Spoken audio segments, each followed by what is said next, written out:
तो अब हम समझते हैं ये filter device means capacitor actual में करता क्या है। ये जो हमारा कल पल्सेटिंग डीसी करंट जो हमें मिलता है आउटपुट पे, उसको फुल्ली डीसी कैसे बनाता है ये हम आज अब समझते हैं। जैसे कि हमें यहाँ पर जो सिग्नल मिलता है वो एसी मिलता है half. So as we all know कि कैपेसिटर जो होता है वो एसी कंपोनेंट को पास होने देता है और डीसी कंपोनेंट को पास नहीं होने देता। तो क्या होगा, जैसे जैसे ये जो सिग्नल है ये यहाँ पर हमें पहुँचेगा, ड्यू टू हाई रेजिस्टेंस ये यहाँ से पास नहीं हो पाएगा। अब इसको एक it like acts like a shunt circuit, shunt, ये आराम से बाईपास होने देगा, यहाँ से जो करंट होगा उसको यहाँ से आराम से फ्लो होने देगा। तो क्या होगा, करंट यहाँ से ना फ्लो होकर यहाँ से फ्लो हो जाएगा एसी करंट, और जो हमारी पीक वैल्यू होगी डीसी वो हमें यहाँ पर मिल जाएगी और इसको चार्ज भी कर देगा। जब हमारी ये हाफ है तो हमें यहाँ पॉजिटिव पॉजिटिव पॉजिटिव पॉजिटिव इसके कंपेरेटिवली नेगेटिव नेगेटिव नेगेटिव। तो ये हमारे को यहाँ लेट इसकी वैल्यू है 5 वोल्ट हमने मान लिया, इसने 5 वोल्ट यहाँ पर पीक वैल्यू हमने 5 वोल्ट दी। V max is equal to में 5 वोल्ट मान लेते हैं एक एग्जांपल कि हमने इसको 5 वोल्ट इसकी पीक वैल्यू है। तो 5 वोल्ट जो इसकी पीक वैल्यू है वो हमें यहाँ पी क्यू पे पी डैश क्यू डैश पे एज अ आउटपुट हमें मिल जाएगी।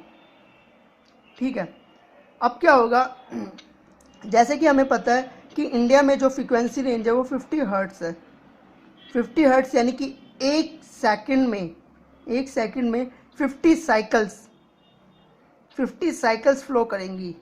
यानी कि एक साइकिल कितने सेकंड में फ्लो करेंगी, एक साइकिल हमारी 50 साइकिल 1 सेकंड।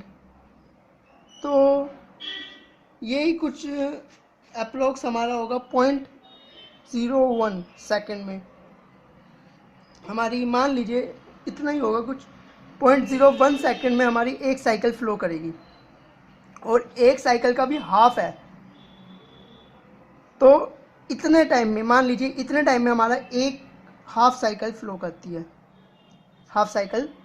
करती है, इतने टाइम में 1.01 सेकंड में। तो यानी कि इसकी जो रेंज है ये इसको चार्ज होना हर एक 0.01 सेकंड में इसको चार्ज करता रहेगा कैपेसिटर को, क्योंकि इसकी पोलैरिटी पॉजिटिव है इसलिए एक डायरेक्शन में चार्ज करता रहेगा। अब हमने यहाँ हाई रेजिस्टेंस क्यों लगाया है, ताकि ये डिस्चार्ज होने का टाइम जो है इसका लेट हो।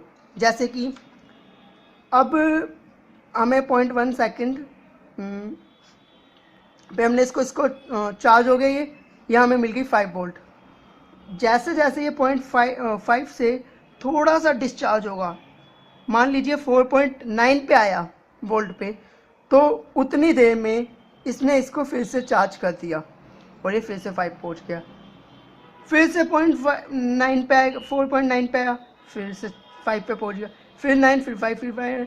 तो हमें एक कंटिन्यूस डीसी करंट मिल जाता है।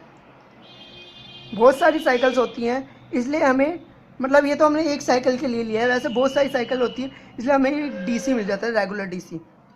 हाई रेजिस्टेंस क्या कर रहा है, इसके फ्लो को स्लो कर रहा है। फ्लो को स्लो करने की वजह से इसका डिस्चार्ज जो है वो बहुत धीरे होगा। धीरे होने की वजह से हमें मैक्सिमम से मैक्सिमम वैल्यू यहाँ मिलती रहेगी।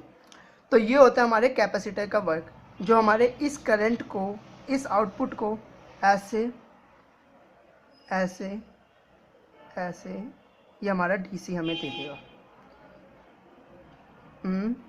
0 V थीटा।